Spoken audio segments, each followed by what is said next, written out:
Владимир Семёнович Караткевич – класік беларускай літаратуры, паэт, празаік, драматург, кінасцэнарыст, публіцыст і перакладчык.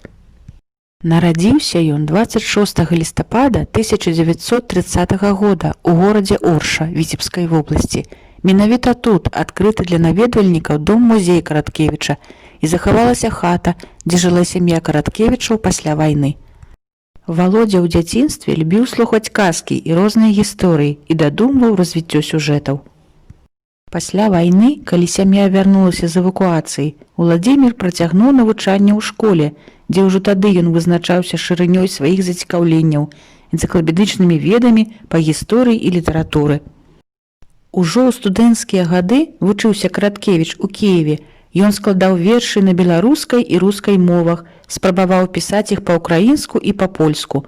У гэты перыяд літаратарам-пачаткоўцам быў створаны першы варыянт знакамітай аповесці «Дзікае паляванне караля Стаха», гістарычнага дэтэктыва, дзеянне якога адбываецца ў 80-е гады 19 стагоддзя.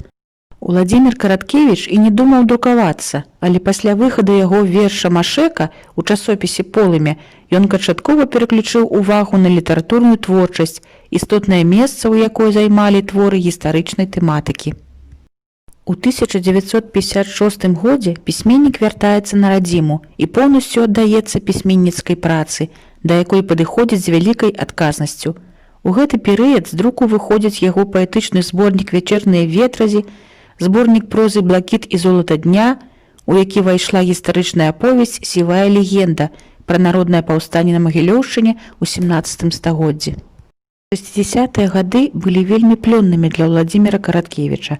Выходзіць з друку аповесць «Дзікае паляванне караля Стаха», створаны раманы «Каласы пад сярпом тваім», «Хрыстос прызямліўся ў гародні», аб сярэднявечнай Беларусі, супрацьстаянню чалавечага духу, гуманізму і цемрашальства, а таксама іншыя гістарычныя творы. П'еса «Кастусь Каліноўскі», аповесць «Зброя», легенда «Ладдзя роспачы» пра трагічныя абставіны вайны з Масковіяй у 17 стагоддзі. Безумоўна, цэнтральнае месца ў творчасці Караткевіча займаюць «Каласы пад сярпом тваім», фактычна першы беларускі гістарычны раман. Караткевіч лічыў, што калі б яму ўдалося пасля «Каласоў» напісаць завяршэнне эпапеі, давеўшы дзею да нашых дзён, ён бы зрабіў справу свайго жыцця.